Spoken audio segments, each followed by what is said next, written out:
Welcome once again to Ivy English. I'm Karen. And I am Chris Gorski. Today is October 7th, and do you really believe that my name is Karen Chung? It actually is. You know, I was wondering what your last name Sarah was. Grumpelheimer. What? Okay, I was not expecting that. That's, as a matter of fact, today, it's interesting that you bring up your true name, Sarah Grumpelheimer, because our topic is none other than pseudonyms, the use of fake names by fiction authors. Right. So a lot of authors of books that we're probably very familiar with and have read, they use a name that is not their real name, and that's what we're going to talk about today. So here we go. Pseudonyms, the use of fake names by fiction authors. For centuries, fiction authors have often chosen to conceal their true identities and use fake names on the published versions of their works. Such fake names are known as pseudonyms. The use of pseudonyms by authors is nothing new. In the 19th century, for example, it was not uncommon for female authors to publish their works using male names so that their novels would be taken more seriously by the public. One famous example of this phenomenon is the 19th century novel Middlemarch, which is generally considered a classic of modern literature. Middlemarch was written by a woman named Mary Ann Evans, who adopted the male pen name George Eliot to publish the book. The novel's subsequent popularity suggests that this decision was indeed effective. In more recent times, authors have used pseudonyms for a variety of other reasons.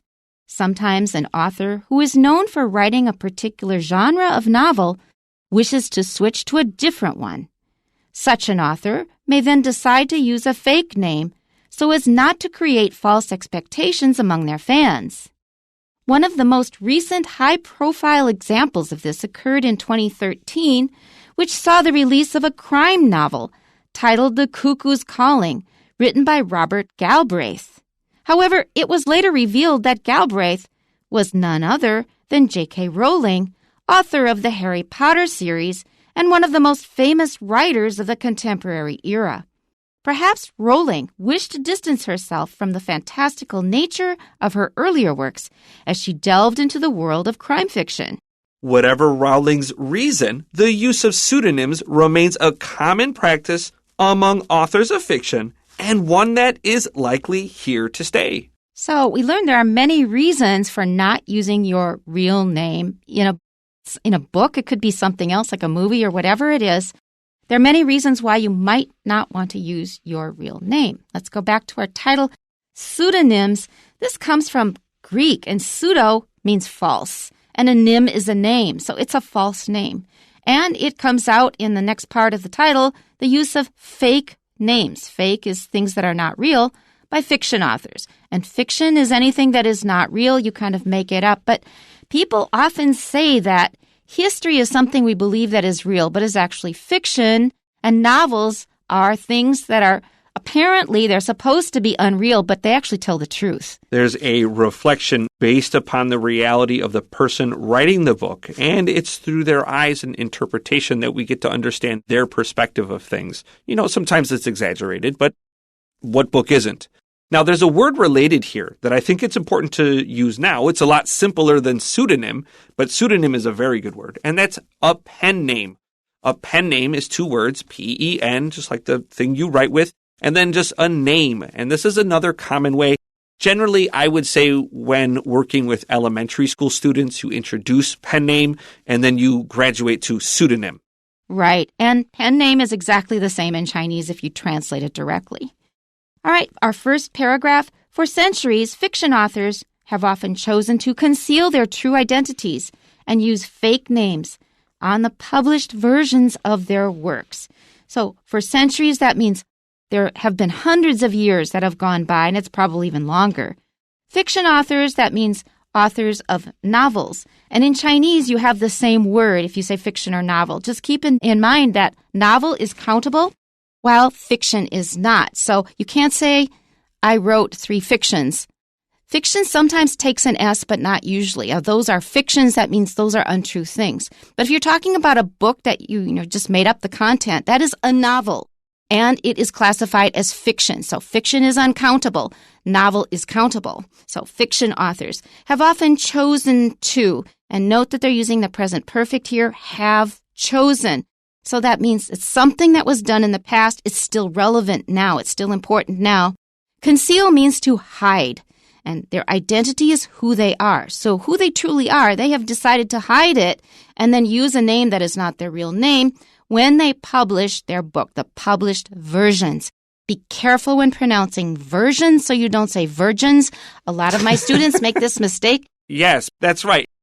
While we're talking about the word conceal, if this is a new word for you, again, it means hide, pick up your pencil and make sure that first C is a K and your second C is an S. Conceal, it's something that's easy to forget if it's a new word. Our next sentence, such fake names are known as pseudonyms. And we've already talked about that. It's in our title. So when you are using a name that's not your true name and then you publish something, we call that a pseudonym. Like Chris said earlier, the simpler way to say it is pen name, and the more high-class or more difficult way to say it is pseudonym. Now, before we go to our next paragraph, we can also introduce a kind of related topic here. The personality that you put forward or that you might see on TV is not always the same as the personality you have at home or with other people. You might act differently with your friends or when you're acting on stage or if you have any kind of media presence, and that's called your persona. Your persona is Persona, and this is the way people kind of perceive you. It's not necessarily who you really are, but it's the one you show to people. Karen, let me ask you, do you have a bit of a persona here broadcasting or doing media than you do, say, like maybe in your classroom? I think the one that I project here is sort of similar to the one I project in the classroom because I'm playing my role as a teacher. Right. However, if Chris and I are kidding around between recordings, it's quite different. It's different, right. And when I record here, because this is aimed at an older audience, I do act more probably professionally than I say I do in like our sister magazine, Enjoy. I tend to be very goofy. I will be singing at least once an episode. I will not subject you to that here. So you're more teacherly, more professorial. I'm way more of a goofball because I'm aiming at younger people when I'm working with Enjoy. And here I try to not annoy everyone as much. But being a goofball makes learning more fun. It does. It really does make it. It's the medicine the sweetness that makes the medicine go down. And that's also what decides which YouTube videos get more likes. That's true. Let's go to our next paragraph. The use of pseudonyms by authors is nothing new. So this is something that we're talking about. We're not acting like it's something we've just discovered. This has been going on for hundreds of years. In the 19th century, for example, it was not uncommon for female authors to publish their works using male names so that their novels would be taken more seriously by the public. That was one of the more common reasons for using a pseudonym. We're going to give one of the most famous examples in a minute. But women were very much discriminated against. Women still are now, because if you know something was written by a woman, people will often give it a lower score or think it's less good than it is compared to if they thought that a man wrote it. And it still is true now. For many things, if there's a big problem, let's get a man to solve it. It's just our default, D-E-F-A-U-L-T. Our default is to let a man take care of it. And if we see that a woman has done a good job, we're not so sure. Maybe we should give it to a man. Interestingly, I was just thinking about Benjamin Franklin. Benjamin Franklin was a great American author and thinker when the country was very new. And when he was a young man, he tried to write like commentaries about society. And he often wanted to talk about, interestingly, women's issues. But no one would take him seriously because he was young. And so he adopted the name Mrs. Silent Dogood. Mrs. Silent Dogood. And he decided to talk about women's issues from the perspective of a middle-aged widow. And he was able to use this identity to kind of comment on things, and people loved it. And when they learned that he was supposedly a middle-aged widow, people offered to marry him. And so his brother finds out, and he gets mad. And so Benjamin Franklin runs away, and he goes to Philadelphia, and it changes the course of American history. I didn't know that story. But Mrs. Silent Dogood. That is so interesting. What a name. But people often do have very different perceptions of things if they think it's a man doing it or a woman doing it. Absolutely. And also that idea gave women sort of license to act ditzy. D-I-T-Z-Y. D-I-T-Z-Y means really silly and not acting very adult or responsible. And I noticed this when watching The Twilight Zone. Like, they had a problem. They go, oh, what are we going to do? We can't solve it. Yeah. The woman is playing that role, and then the man is also scared, crazy, but he's the one who's supposed to act calm and solve the problem. That was really annoying watching that. I imagine, and that was very common, I imagine, in the past, too. Is it still a common thing? But I do think that there are people actively trying to fight against that. Yeah. Okay, let's continue. Let's continue here. One famous example of this phenomenon is the 19th century novel Middlemarch, which is generally considered a classic of modern literature. It is a brilliant book. Now, I have read a couple of other books by the same author, who we will discuss in a second. I watched Middlemarch as a BBC special. I watched it on a DVD, a BBC rendering of it, dramatization of it. It was simply brilliant. And I think what really struck with me is that a woman is married to this very, very scholarly guy, but he never does anything except hide in his library and doing his great work and writing his great book. And then he's really conservative. He doesn't really think very much of his wife. He just thinks that his work is the only thing that matters. He can't really do anything else. And finally, she gets disgusted and leaves him. Interesting. Yeah, this is interesting because I was wondering where this would go. I can see the perspective how this book could be written as a woman. But as we will discover, the people that get their hands on this book think it's not a woman writing it. Yeah, that's right. We're going to find out. But it was a woman. And it was just so brilliant because this guy is just so confident with his male privilege and everything that the only thing that matters is stuff he does. And he's got really outdated ways of thinking things and very, very much a one-track mind, always following the rules. And his wife finally just gets sick of it. Okay, let's look at our next sentences and learn a little bit more about this author. About who it was. Middlemarch was written by a woman named Mary Ann Evans, who adopted the male pen name George Eliot to publish the book. And I think this is really crucial because your really clear description. I have not read Middlemarch. I have not seen this BBC series. But as you describe it, I can see this from a woman's perspective.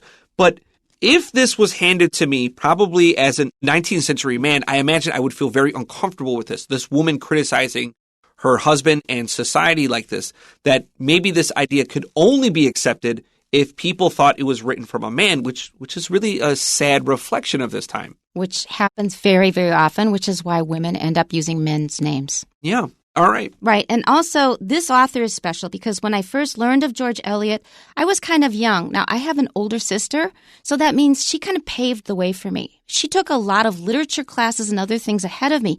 So I learned a lot about good books and good authors through my sister or sometimes through library reading lists and things. And George Eliot was one of them. I didn't know right away that it was a woman author. Then I read up something about her. I tried to write her book, which was recommended, called Silas Marner.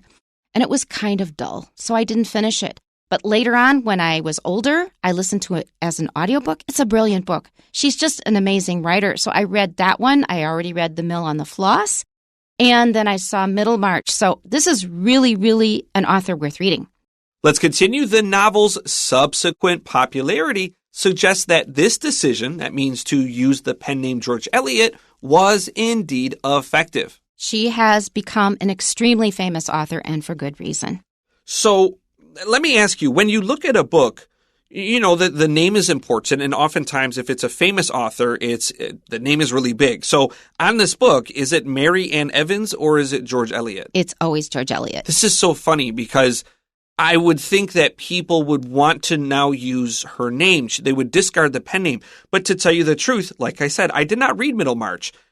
I know the name George Eliot. I don't know the name Mary Ann Evans. There you go. What an interesting... I wonder if she was here today, what she would say. Let's stick with George Eliot or let's Mary Ann Evans. Yeah, I think George Eliot is fine because that's the way I've always known her. It's a nice name. I'll give it that. Okay. And she also described how she picked it because it was the name of one of her husbands, I think. And also she thought Eliot was just nice and full on the tongue. Yeah, it's a nice name. George Eliot. I agree. It's a nice name. Okay, our next paragraph. In more recent times, authors have used pseudonyms for a variety of other reasons. So our first reason, which is a really valid one, is women are afraid of not being judged fairly, so they use a man's name. But there are other reasons. Sometimes an author who is known for writing a particular genre of novel wishes to switch to a different one. So maybe you've always been writing one certain kind of book, like maybe it's historical fiction. But maybe you want to write for children now, for example. You want to write for a different audience. So you change your name so they won't think, what? I thought they wrote this kind of book, but this is kind of way out of left field. This is especially true when your book or your previous work was a big hit. This is extremely common in television and in music. So if you're in television and you have a successful movie and you played this very famous role, you can become typecast. Typecast is one word, and this means a person is not allowed to they will not get other roles. They will not be offered other roles. Probably most famously for, even though this show came long before me, I still think of the Fonz as a person that is like the ultimate typecast. And a real person. That's right. This was a guy that played like this cool guy from this show that supposedly took place in the 1950s. Happy Days. That's right. His whole life, he was known as the Fonz. Right. But to be fair to Henry Winkler, the Fonz was like the ultimate cool guy. And so his whole life, he was just known as Mr. Cool, which is a pretty good thing to be typecast as. And there's another very serious example that you should keep in mind. It's the main reason, from what I've read, why Superman committed suicide. He got sick of just being typecast. He could never get any other role. He committed suicide because Oh, my goodness. Yeah. For Taiwanese culture, I would say maybe Zhuge Liang is kind of like that. Now, Zhuge Liang passed away a few years ago, and I mean, say what you want about him. That hairstyle, he needed that hairstyle. Bob Ross was like that. He had that hairstyle. You could not escape it. I don't know if that was his real hair or a wig, but everybody expected him to have that horrible haircut. Right. Let's go on.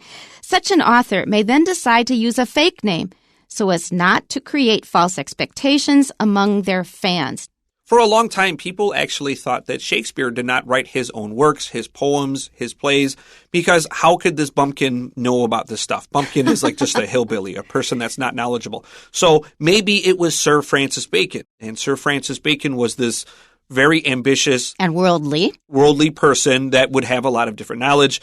So it had to be Sir Francis Bacon, and he's using this pseudonym, this pen name, to hide the kind of lowly profession of being an author, although it must be said that this idea is now completely discredited.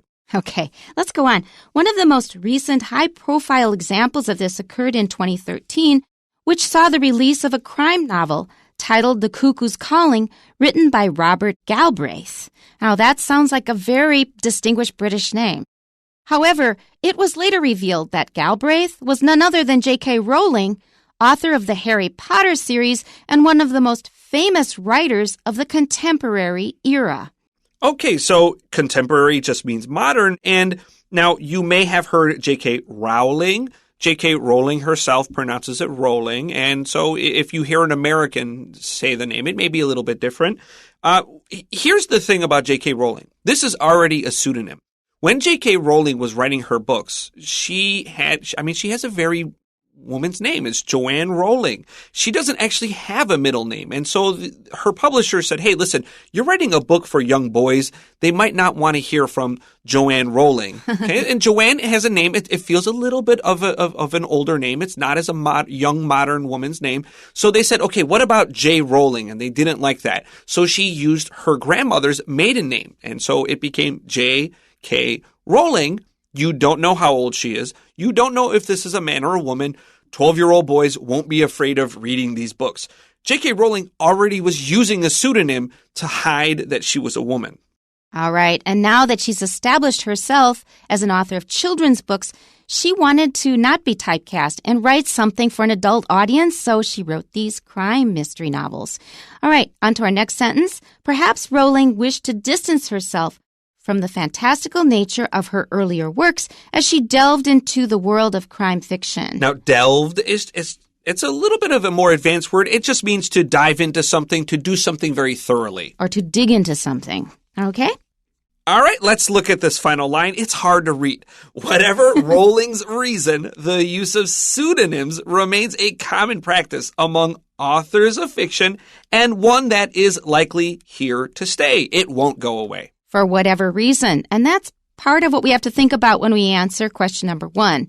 Which of the following is not mentioned as a reason authors use pseudonyms? A, to keep their true identities a secret. That is a reason, so it's not a good answer. B, to encourage the public to take their work more seriously. That is also true, so it's not a good answer. Next one is letter C, to avoid being associated with their previous unsuccessful novels. And that's a bad answer because often it doesn't talk about that in the article, but the examples they give us are people who were highly successful in their previous novels. So C is the correct answer. And D, to mislead people into thinking they are male when they are actually female. Again, that is a good reason for using a pseudonym. So the correct answer is C. Question 2. Write down the 2 authors and the fake names they use to publish their works based on the information contained in the passage. You need to go back to the text if you don't remember them offhand. But here we've got a little table, and it says time, and it gives us the information. The first one is in the 1800s. The second one is in modern times. And then the next part of the table, it says author and pseudonym. So you have to give their original real name and then give the pseudonym that they used. And so in the 1800s, the answer is Mary Ann Evans, and the pseudonym is George Eliot. There we go. And the second one is modern times. Now, the sort of real name, which is also a pseudonym, as Chris pointed out, but it's sort of like a real name, was J.K. Rowling. And the pseudonym she used is Robert Galbraith. Okay, question number 3. Choose one sentence from the passage that proves the idea that a female author publishing a book under a male name is feasible. All right, feasible means possible and doable. But here they want to say that it actually has the effect that you wanted it to have. So the answer is the novel's subsequent popularity suggests that this decision was indeed effective.